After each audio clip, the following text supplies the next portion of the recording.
There you All are. right. Hello, everyone. And we're about to welcome our live studio audience. Hello, everyone. Hi out there on Zoom. Hi on Facebook and YouTube.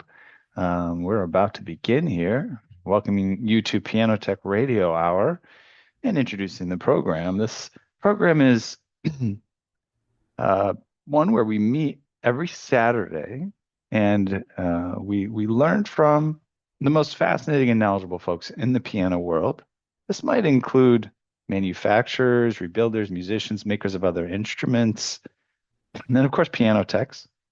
Our mutual goal is to become better at our various crafts, to help each other, and to create an ever more musical world together.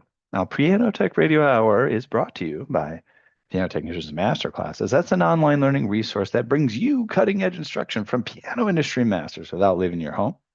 You can find out more at pianotechniciansmasterclass.com. You can also subscribe to Radio Hour for just $16 a month, get direct access to each week's private Zoom call, get all the archival recordings of over 200 episodes in our member area.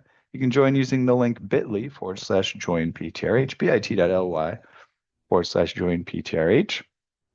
So I always like to remind you, we have the podcast of the show, audio only. You can find that at pianotechradio.com. For written summaries and explanations of masterclasses in our vault, you can check out our blog at pianotechniciansmasterclass.substack.com and follow us on social media, LinkedIn, Instagram, Facebook, Twitter, and the like. And make sure you get on our email list by going to the website and signing up there with just your name and email. You'll stay up to date on everything going on with Piano Tech Radio Hour and Piano Technicians Masterclasses. Now I'll spotlight myself and I'll spotlight our guest. And I will introduce Grant Kondo. So, Grant is a pianist and educator whose path reflects curiosity, adaptability, and a deep commitment to helping students discover their own voice at the instrument. From growing up in Honolulu and performing in countless recitals and ensembles, spending formative years in Japan through the JET program, and ultimately completing a master's in music education, his path has continuously returned to one central question: how can we teach music in a way that truly sticks? He teaches students of all ages and stays actively involved in professional music education communities. His work bridges artistry and creative thinking, encouraging musicians to connect with music as part of their human expression. Grant, welcome to Piano Tech Radio Hour. Thank you, Ethan, and hello to everyone out there. I'm honored to be here. Thanks for inviting me. It's wonderful to have you here.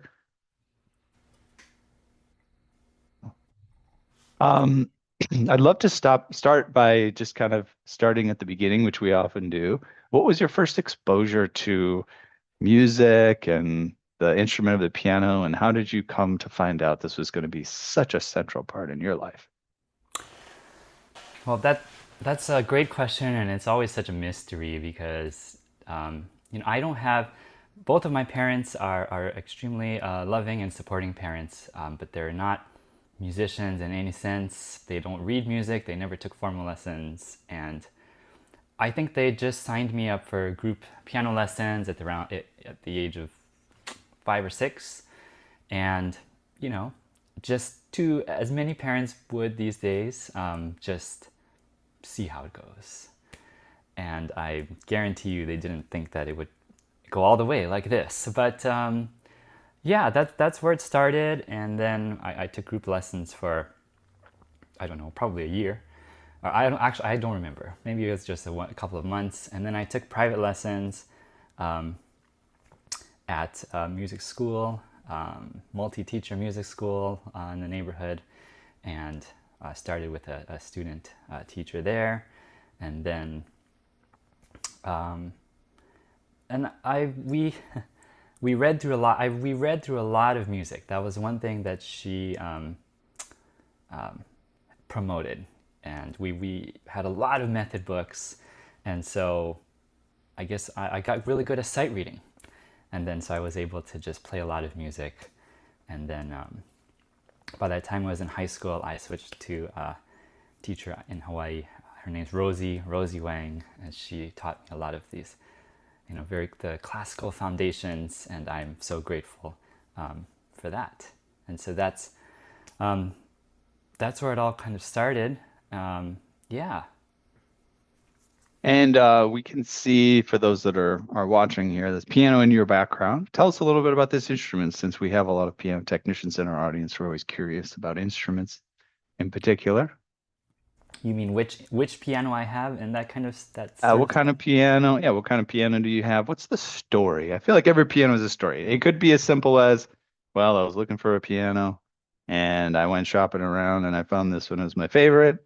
It could be something a little bit more involved. But what's the story of this piano and how you got how you got a hold of Well, it? uh, well, it's a great question because it was always my dream. Growing up, my parents were smart in that they just invested in a in a new quality upright from the very beginning, instead of saying, well, let me buy you something cheap and upgrade you if you keep at it. Mm. But that was it. And after a certain point, maybe I was in middle and high school, I could play things, and every Christmas and birthday, they would ask me, what would you like for your birthday or for Christmas? And when I was a kid, it was like video games and those kinds of things. And eventually it became like a grand piano. And then they would roll their eyes and be like, okay, maybe next year. Maybe next year. And then they eventually just stopped asking me because I wasn't going to get a grand piano, at least when I was in high school. Um, in fairness, they had to pay a lot for things like my education and lessons and things like that. So, anyway, it was my goal to get a grand piano, and so I saved up.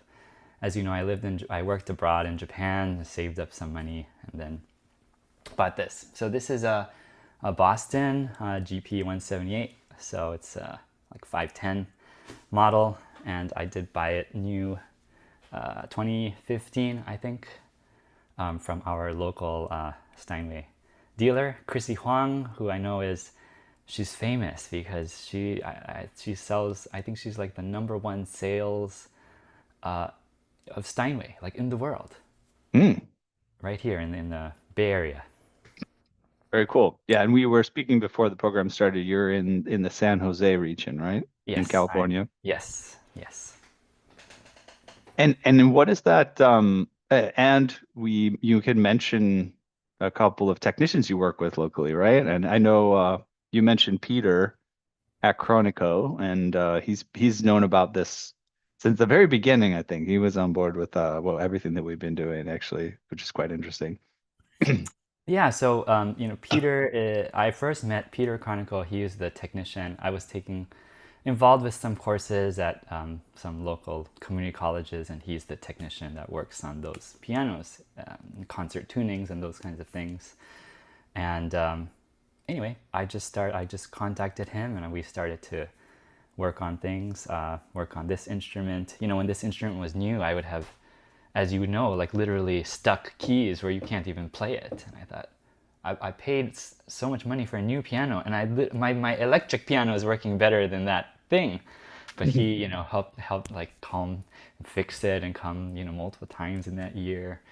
And he's great. We actually did a presentation a few years back called The Piano Explored, where we both talked about the instrument, both from a performer and educator standpoint, and also a technician standpoint. And so we got a camera, and he would show us different parts of the action and the soundboard and things like that. And it was great. He's very passionate about what he does, and he now teaches. I don't know if you know this, but he now teaches a Mm, technician training mm, course or program at the local community college. So how do you wonderful. know? How do you know him?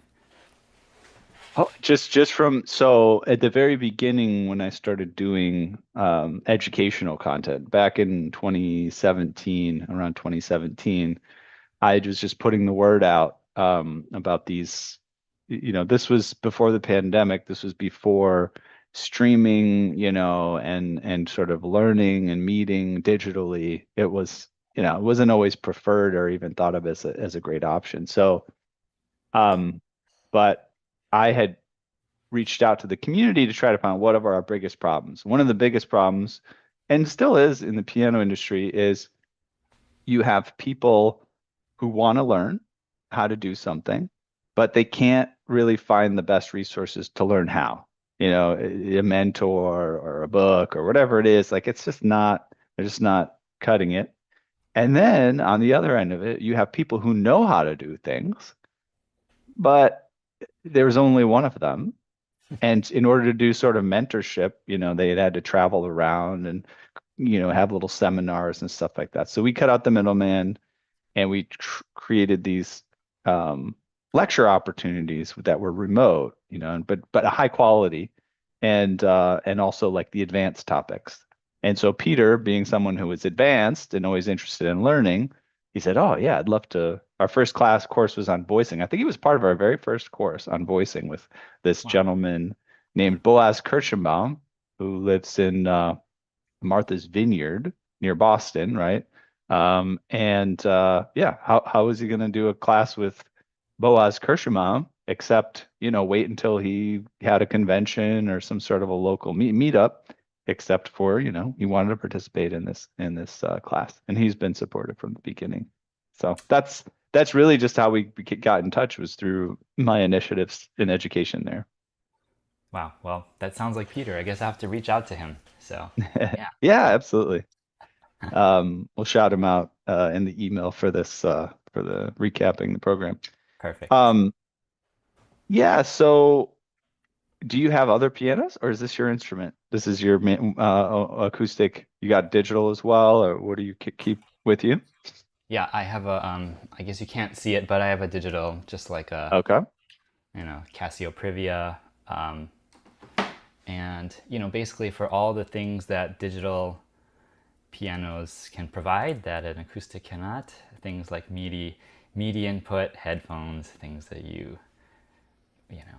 I mean,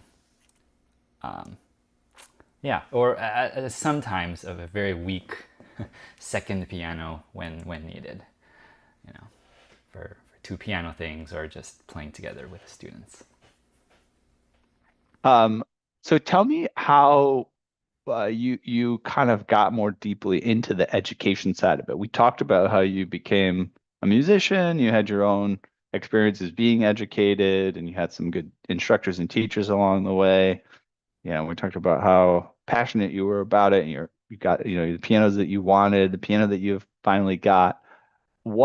At what point did you start to become passionate about sharing music with others and helping onboard them and help them grow as musicians? Um, yeah, that's another great question. I think so. Through when I graduated from high school, I was not a music major. I thought I was going to maybe like minor in music, and then of course I didn't do research and realized that the school that I went to, UCLA, doesn't even have music minors. It's a small department, and so.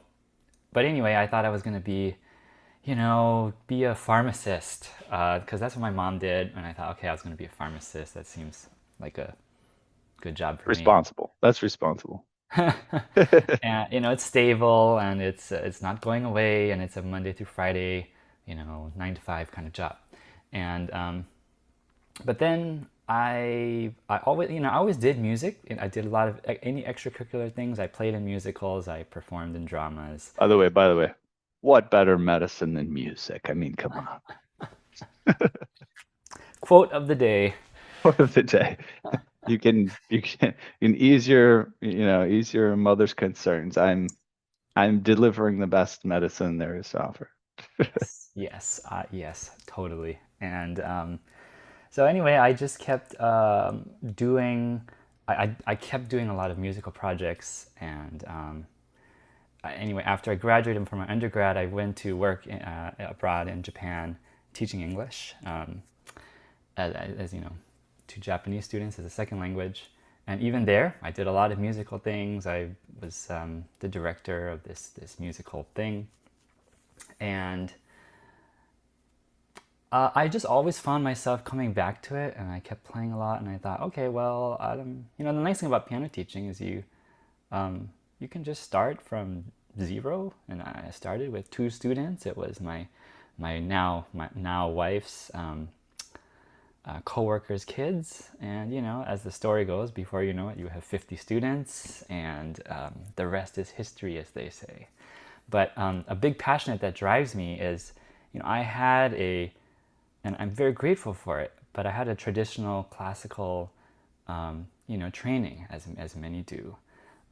But that's only half of the time. When I'm actually sitting at the piano, I might play classical music half of the time, what I'm supposed to practice. But I always found myself playing a lot of other things, whether it's pop or video game music, movie music, anime, like oldies, Beatles, like all of these things. And I thought, okay, well,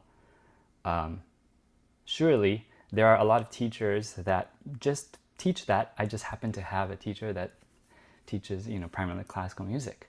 And then I've found out, oh, actually, no, it's still primarily classically based. I mean, that was actually the main reason I didn't want to be. I considered being a piano performance like a double major or something like that, but I never considered it because I knew I did not want to do a 100% classical program, or even a mostly classical program and like one for fun piece. And and then I thought, okay, well, maybe it's a generational thing, and maybe younger teachers will start to also incorporate these things, these other genres, creativity, and things like that. And but I found that it's not as much as I thought it would be. So that I thought, okay, this is really driving me. Like I feel like I want to do this in service of the students that want to have a more expanded access to playing the music that they want to. My studio consists of pretty much solely transfer students, students who came from another teacher. Most of them, they didn't want to, they like classical music, but they didn't want to only play classical music. And a lot of adults. I have a lot of adult students. And so we play a wide variety of things. Mm. Yeah, that's cool. And you have a studio, is in San Jose as well. I mean, just kind of like a home studio. How Yeah, do you end up running that? home studio right here on my Boston. Mhm. Wonderful. Well, good investment. Um, and you could write it off on your taxes, I guess. I guess if you have that, I don't know how that happened. If you thought of it at the time of purchase, but that's kind of nice as well. Yes. Um, with such a significant investment as pianos can be. Um, I know that you have your setup so that we can hear that you're playing as well. And I know you shared some things in advance. Would you like to share anything of your work right now, be it musical or would you like to share some of the written content, kind of go through it? Sure. So as part of this, story, I thought, okay, I want to create a resource resources that can help people, whether they're self-learning or teachers, to be able to combine sort of the traditional foundations with creativity and musical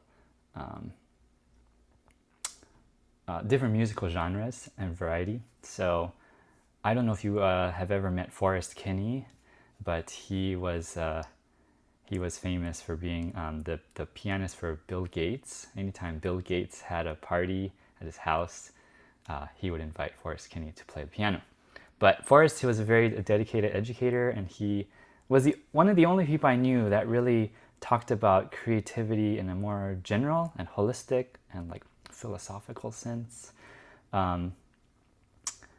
Because there are a lot of times, many people talk about creativity are, specifically talking about jazz. And, Ethan, I know you have jazz foundations. And so a lot of people talk about it in the jazz sense.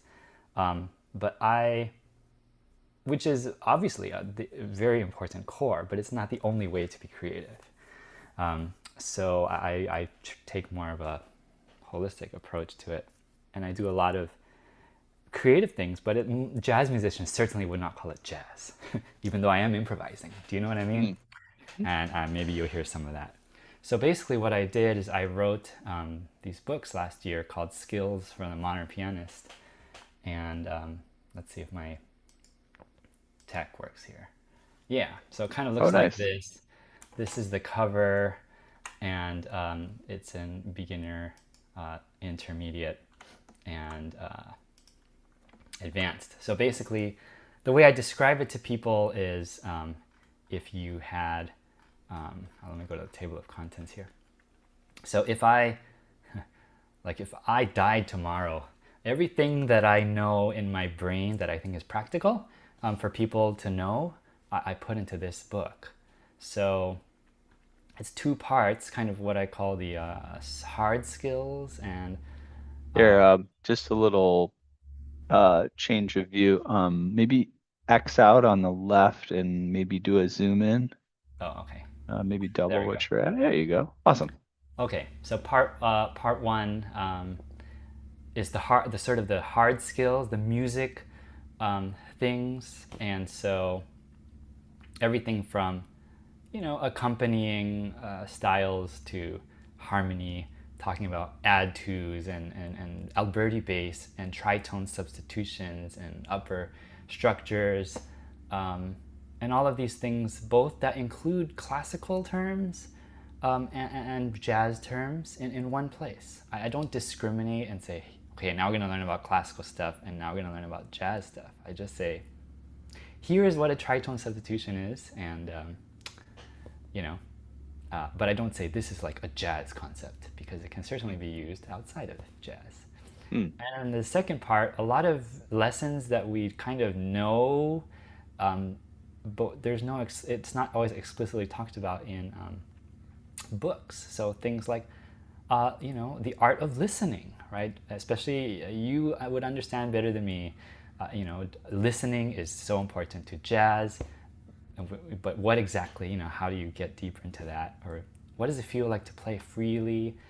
Or, practice, efficient practice. One of my favorite books these days is one by Molly Gebrian, to practice, learn faster, perform better. I know she was a guest on this show not too long ago. And so anyway, I follow a lot of things. I see a lot of similar things. Music in the brain, performance, anxiety, and even things like gratitude and thinking about why we do what we do, in the first place. So I talk about I basically use like a lead sheet and model, and then I talk about different, so I'll take the same four measures. These are in the advanced book. This is canon in D, and just take the same four measures and play it in different styles. So this one is blocked chords, and then we might play it broken, and then adding the octave. Starts out very basic, and then we might go to other things. I talk about adding some color, some add two chords, sus chords, add sixth chords, seventh chords, and then later on I talk about even college level things, augmented sixth chords. Stuff like this. It took me months to wrap around my head around what the heck is a Italian augmented sixth versus a German, and so I wanted to just try to explain it, in one very clear, concise way. And I talk about line cliches, which are very common in jazz, pop, modal borrowing, and so I took a lot of my training is in classical, but in college, when I did my master's, I took a lot of jazz courses. I did jazz arranging and wrote a score for big band And yeah, it was just, I wanted, there's so much great from both worlds, and I wanted to just put it all together. So what I'll do maybe is play, I'll play canon in D, and I'm going to completely, oh, here's negative harmony, which was kind of popularized these days by Jacob Collier. So I wanted to Mm. put that in here. But anyway, I'll play a little bit. I'm just going to improvise in canon in D, Hmm. just starting from very simple and going to some other things. So Great. hopefully this works. I'm gonna let's see. I'm gonna turn off my echo cancellation. So hopefully, just while I play, hopefully that'll Yeah. work.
I realized I forgot to change. I didn't change my microphone. Hopefully that current turned Oh, out it came okay. through okay. Okay, great.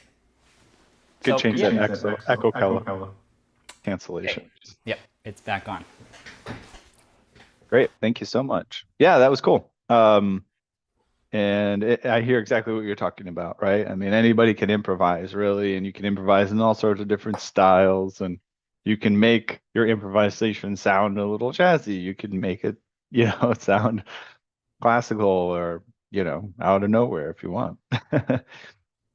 So I appreciate that aspect. I always enjoyed that too. Like that was one of my biggest draws when I was practicing piano. It was probably off the rails too much, right? My teacher would say, "Hey, what did you practice?" And it was mostly just me going off the rails and having fun with what was already there. Um, so tell me about this process of saying I'd like to put a book together and I'd like to share it and publish it. And I'm sure that probably felt ambitious. And it's, you know, at this point you go, okay, great. I published it. It's out there. But, it's certain it's there's more access to it these days. But tell me about that whole process, making that decision, dedicating time, staying committed, and getting to the point where you actually had a published, three published books. Yeah, that's a well, okay. It all started with I briefly mentioned Forrest Kinney, and he was basically so I attend sort of piano teacher conferences regularly, and he was always the he did a lot of things. He always did multiple presentations, keynote speaker, master classes. He did all these things in this creative vein, and he was really in his prime, and then he got sick and passed away in 2019. And I was really devastated. I mean, I wasn't even. I had only met him, maybe like a dozen times or so, but just the impact that he had, and I just felt it needed to continue. He was really pushing. He was pushing the industry. I mean, he was keynote. He was a keynote. I mean, for so many things. Obviously, people liked him and his philosophy. But it's hard. It's hard to make change. And even if you want to get into creative things and improvising or becoming, let's say, a piano technician, it's hard to just say, I'm just going to do it. There's a lot of time and resources you have to dedicate. So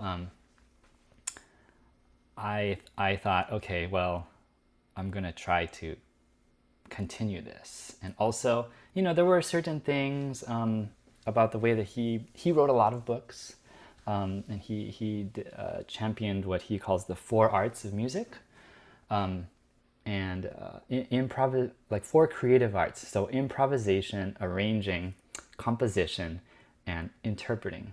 Interpreting being what classical musicians do when you interpret a score, a fully notated score, Chopin or Beethoven or whatever it might be. And you could buy separate books for improv and separate books for arranging, and to buy his library you'd have to buy like 40 or 50 books. And I thought, well, let me try to make it a little bit more accessible and condensed. So I took his philosophy and put in, of course, my own sort of things. And I thought, even if nobody buys the book, at least it's like for my I can use it and for personal things and for my studio. And one thing that I was also very passionate about is a lot of people think about creativity as this like for fun thing or supplemental, and so okay, if you can improvise on all black keys, then that's great. Now you did your creativity thing. Now let's go back to playing Chopin or playing Schumann or whatever it might be. And so, but for me, I'm very passionate about getting people into the advanced parts too. I mean, I mean, jazz musicians know. Like, imagine trying to play jazz with just seventh chords, or triads. I mean, there's so much more. There's so much more that I think people should know. And modes, and I mean, there's so many great things out there. So Yeah, I mean, you're actually making me think of, as a jazz musician, these days I'm not practicing for hours and hours a day like I used to, and I've got a lot of things on my plate. But one of the things that I really enjoy is just taking any tune at all and just kind of unpacking it and just sitting and putting it in different keys and trying it in different rhythms and jazz improvising it. I find that especially fun is just taking a tune and jazz improvising on it, right? Or getting like a little rhythmic template on it where I can play some kind of a bass groove in my left hand and sort of fool around in the right hand. And I'm sure you probably use this as a technique, but I find particularly a really fun thing to do is just like a basic practice, which not anyone can do necessarily, but once you develop the basic skill, you can get better and better at it, is just taking a piece into different keys and then seeing what improvisational ideas come from those different keys, right? It's just such a fun because this things fits under your fingers differently, and um, sound differently in different ranges. And you can do it with a classical piece. A lot of people, I feel like that is so rare, right? People learn a classical piece in the key that it's in. That's it. And, that's how you learn it. Putting it into different keys, so fascinating. Yes, and improvising around. I mean, Ethan, you basically said if every student could just do what you literally just described, we would be in a very different place. Yes, I mean that's just, and like you said, it's the great thing about it too is you can do that with much less practice, right? If I were going to perform some classical piece, I'd have to practice probably 10 times as much as if I were going to just improvise off of a certain tune. Mm. Because, I mean, that is the why my respect for the classical tradition is just the amount of effort. You cannot wing it. You cannot wing it. But being able to improvise around it really requires more deeper understanding of the structure, the harmonies, and everything. I mean, that So, Tell me more about this sort of uh, community aspect, right? Because it sounds to me like you got really interested in the music teachers, conferences, and maybe others, and got inspired by other people. Um, I guess question I'm having is there's a few questions you could answer any and all of them. One, is there other things going on in your community just there in the San Jose area? You're not that far from San Francisco. Um, Also, like, was there were there moments in your process where this community aspect opened up? Because I know, like, I've had my personal journey, right, in different places where it's like, oh, this is just something I do on my own, and then all of a sudden it's, oh yeah, there's others that I can, there's conferences, there's communities online, it's just kind of making friends. But it sounds like that's been a part of your journey, and I'd love to just kind of hear different access points locally, globally, and the timeline. yeah, I think, whew, how shall I? Well, I think, in all this talk about AI, for example, I actually am optimistic about music's presence because, human expression being human is something that AI cannot do by definition. So, one event we have here in San Francisco is called Flower Piano. And I'd love, if you know of any similar events around the country, around the world, I'd love to know. But basically, they take there's this garden called the San Francisco Botanical Gardens in the Golden Gate Park, and every fall, for about 3 weeks, they take 12 pretty good acoustic pianos and they just put it outdoors throughout the park, and people. There are official performances, but the main idea is for just anybody who plays the piano to just play in a setting for each other and in a setting that you can't do at home. And it's just, I mean, to experience it is really great, but also from an educator standpoint, it's very interesting to hear what kind of music you hear and the types of people. So, like, sometimes, one of the first people I met, they were playing some crazy maybe it's a Bach partita or something, and he brought his text, and he was ready to play his one piece. Then he did it, and we applauded. And then you get some other people who they're like, they have nothing in their hand, and they just start playing, and then they keep playing to the point where we want to go to the next person. Like, they can just keep playing and playing and playing. I mean, you know what that feels like. And I thought, and anyway, I thought at that point I had been teaching for a while, and I thought, okay, 90% of these people, 90% of students are learning classical music. So 90% of the people at this event are going to be making classical music. But I was very wrong. It was very diverse, very, very, very diverse. And so, and I like to be part of in the know. I'm very active in teacher communities, and anytime there's new materials that come out, I always try to explore them. Um, I am also, speaking of communities, I'm also starting an online community. I'm very inspired by what you do here, and starting as what started out as something very specifically for piano technicians has really grown into this wider community for piano. And that's something that I want to do as well. But in my case, it would be starting with this core of classical music and training, but expanding it to include whatever people want to play. Whether it's pop or anime or oldies, jazz, everything. So, and through online. But I guess I know people always talk about the downsides of online, which is obvious, but the upside is, there's fewer people who do this, and you can grab more people, from different places together. Like I've searched very long and far for a pianist that would call themselves like both a classical and a jazz pianist. There are many people who say they can do both, but they would still Mhm. say, well, but I'm primarily a, either classical or jazz pianist. Mm. And so through all my search, I found one.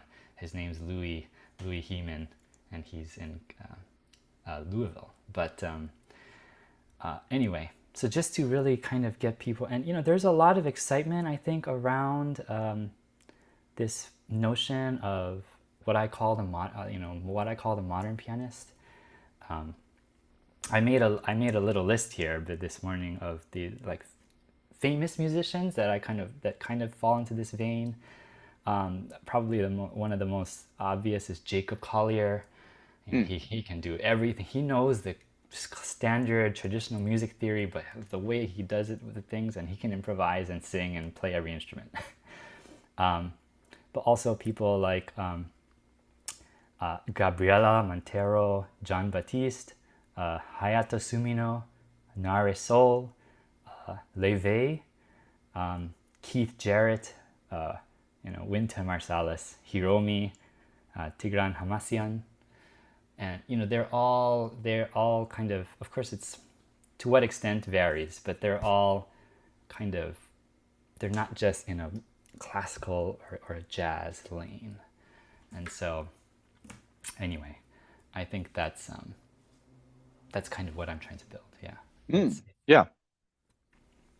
I thought first person I thought of was Keith Jarrett. Yeah. And so it makes sense that he's on your list. Could see that I have a little animal sneaking around in the background here. It's my 8-year-old. He doesn't think that we could see him. Um, almost. He almost stayed out of the frame. fun time. Uh, so yeah, that's it's interesting to highlight. And you're right. There are some people who are kind of doing a good job of kind of pulling that together. And it is a space that is ripe for development. I do notice there's kind of like what was this? I forget. We had a guy on the show a couple times actually, and he had a Instagram channel. And it was a classical based thing, and I think he had a classical based thing and a piano based thing. And on the one hand, it was kind of cool to see. You realize how alive classical music and classical fandom is when you see these sort of social media. Oh, wow, there's so many people who are interested in kind of watching a little clip about, Beethoven's Fifth or whatever. Um, but but I think you're right. There's not so much of just saying like here's sort of a community for people who go like I like, how this all comes together, right? I like the kind of jazz and classical pop mix. Um, and yeah, so more power to you, and it gives me something interesting to think about. But I would love to I would love to hear. He's making it. he's he's ducking at the wrong moment. He doesn't realize where the scream ends and begins. Uh, um, That's right. That's it's organic. I like to call it organic. I use the word organic. We're just living life. I mean, it's not like he's distracting. I mean, he's not like he's coming on the camera and yeah. I have two young kids Lord, too, so I understand. there Mine he are goes right 6 and there. 4. It's usually not in the frame at all. Um, all right. Well, we do have to wrap up here pretty soon. Do you have any final thoughts that you want to highlight or kind of places to send people, words of wisdom? Where would you go with that prompt? Uh, well, I guess maybe to tie things together, I wanted to bring back in sort of the technician world and kind of what that is also included in kind of what I'm trying to do. I have in my book I also talk about extended techniques and really understanding the instrument, and I talk about pedaling and why we call it like the soundboard, the soul of the piano sometimes, and also you know and overtones, a lot of things that I wish I knew. And so I guess, but I wanted to also, I guess, I wanted to ask you a question that I Hmm. often, as a teacher, have a very hard time giving a good answer to. And I thought you might be a perfect person to ask. Mhm. In sort of the differences between piano brands. Hmm. Like let's say the different. I mean, you know, the difference between let's say a Steinway and a Fazioli and a Shigeru Kawai and a Busendorfer, right? It's like, okay, they're all premium tier, expensive, relatively comparable in size and price, all handmade, but like really, and we can be very subjective, but I mean, I don't know, just from a technician, like a technical standpoint, I'd love to hear your thoughts on that, and yeah, like an Um, unbiased, since yeah, you're not a yeah. salesperson. No, I'm not. And should I say this? I'm gonna say this just because I know other technicians may be thinking it and I've heard it before. Um, I actually have heard recently about Steinway, like a few stories of the instrument shows up and it's not ready, and you're like, what? And then they go, oh yeah, it's extra to get it ready, you know? Like, oh no, we don't have it. It's not ready when you get it. What you expected it to be ready. Yeah, no. Um, that's so you can customize it or whatever. It's like, oh, okay, interesting. Um, but I think it's a good question. I'm not necessarily an expert myself per se in the different brands, but having done this program and the unique perspective I have this, I've met people all over the world. I've met people who are, I'm friends with David Clavins, who creates his own custom pianos that hardly, resemble traditional instruments, but in some ways do very much so. Um, and I've met the folks from Steingraber, sort of like European, like legacy pianos, but then also they're integrating sort of, modern technologies as well. Um, and so there are differences in the piano brands. They're sort of intended to sound different. And we've had some lectures here, even on the program, about how, a good demonstration of this is, hey, make my Yamaha sound like a Steinway, voice it so it sounds like a Steinway. And the technician that we had on okay, basically said, no, we don't do that. We make your Yamaha sound like a good Yamaha. We make your Steinway sound like a good Steinway because the manufacturer has some intention about what that instrument's supposed to sound like. And if you try to sort of override that, you're not going to be very successful, as opposed to just kind of amplifying what's supposed to be there. And then beyond that, though, you can customize instruments, but a lot of that's done in sort of the rebuilding setting or working with somebody who customizes for certain things about instruments, the action, the geometry, the trying some different hammers on the instrument, using carbon um, using carbon fiber or synthetic materials in the action or different parts of the piano. So you can definitely achieve a lot in the different of the sound, the difference in the feel, and most pianists will just kind of get to know the oh, I like the sound of this, of the Fazioli better than the Steinway, or that you play the different instruments and you kind of feel this is a little bit warmer, this is a little bit brighter. The Asian pianos are particularly known for being a little bit brighter in terms of the tone, and the sort of European and sort of German sort of style tends to be a little bit warmer and richer.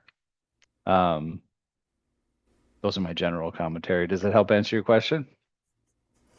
Yeah, and one thing that I, of course, have learned over the years by playing I've been wanting to, by trying all these different pianos, is it's even within the same brand. I mean, it can be widely different, and so, I've learned that, yeah, you want to, and I'm not just saying this, but yeah, you want to have a good relationship with a quality technician because they can really help to bring out really what you are looking for. So anyway, I wanted to know your thoughts because, yeah, you're going to say it how it is.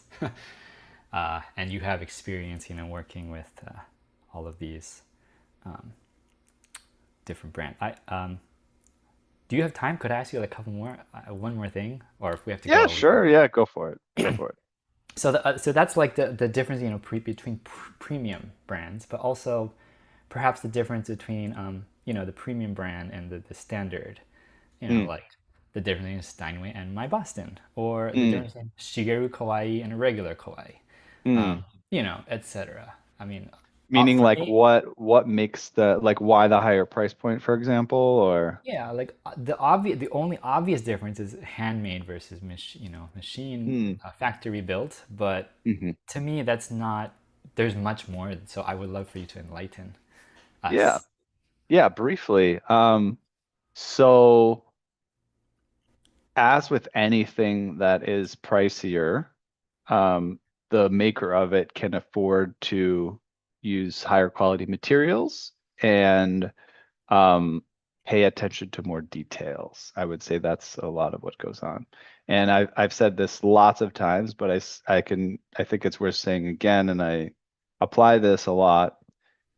One thing that I've learned from this program and other, podcasts that I've done, media I've done, where I get to meet lots of people, is the people who are at the high end of what they do. People at the high end of anything pay more attention to details. And they pay more attention to details that you actually may not even think matter. It's kind of like where the sommelier goes, do you do the notes of there's a little bit of tobacco in there and parsley or whatever, and you're like, what? No, no, no, no, this is BS, right?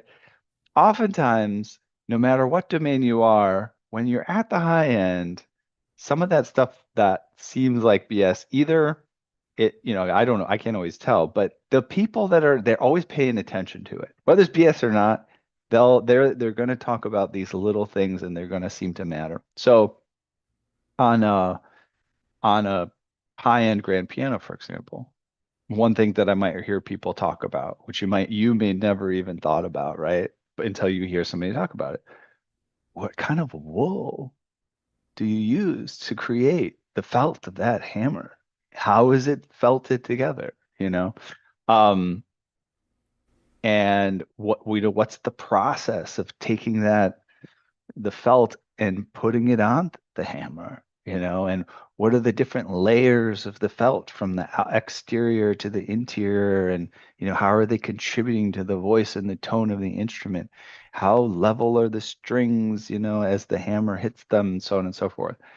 So basically what happens at the higher end, what you're investing in is the materials that those who know or claim to know the important details that they're choosing those materials and choosing to pay attention to the fine details of that particular aspect. And you're paying for the materials themselves that they're sourced that are supposedly the best. They don't always have to be expensive, but they can be. And then also the time and energy, the expertise of, the person or the team of people that are advising on what's important. Um, so that's generally what I would say tend to be the differences between these things. And then just as a consumer, you just kind of notice the difference. You don't, it's a lot of it is inexplicable, but you can kind of tell. And some people would say they can't tell because they're not so refined. It sounds the same to me. But again, the musician that plays more, has more exposure to nuanced music, has practiced a lot, knows, how to play this trill exactly how it's supposed to be. Those are the people that are going to they're going to notice the difference and appreciate the difference. I will add one more thing that I have found that great technicians can do, though, is they can take the instrument that you play and you go, man, it can only get so good because, I spent $500 on this thing or like 5,000 or whatever. A good technician can come in and they can come do some things to your instrument, adjust the action, maybe adjust the voicing a little bit, where you can sit down and go, well, you know what? I didn't think this piano could do that. Thank you very much. So I will add that, it's some instruments have more in them than you might think. And some of them don't.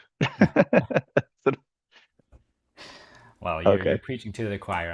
Yes, I certainly believe that. Yeah.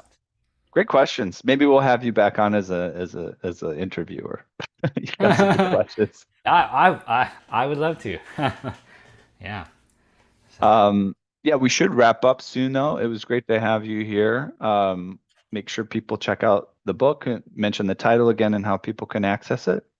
oh yes, so it's called Skills for the Modern Pianist, beginner, intermediate, and advanced levels. It's available on Amazon, and my new community page, where you can also read about me and the community and the books, is called lifeoffthepage.com. Lifeoffthepage.com. All right, wonderful. Well, we have reached the end of another musical journey here at Piano Tech Radio Hour, and want to thank Grant Kondo as well as our live audience of dedicated community members that have joined us today. As always, we're brought to you by Piano Technicians Masterclasses. Now, this is cutting edge instruction for piano industry masters without leaving your home. If you signed up for this session individually, you could make your life more convenient. You could subscribe to Piano Tech Radio Hour, just $16 a month. You get recording of today in our member area, as well as automatic registration in each week's new session. You can sign up at bit.ly/join PTRH. That's bit.ly/join PTRH. Of course, remember the podcast, the blog at Substack, the socials, LinkedIn, Instagram, Facebook, Twitter, the email list, and you can sign up there at our website, just your name and email, and keep up to date on everything going on. And we'll say goodbye for now. Grant, you'll jump back on after we cut, and we'll do a quick wrap up. Thank you, everyone. Happy St. Patrick's time. Don't go too far over the edge with your celebrations, but enjoy.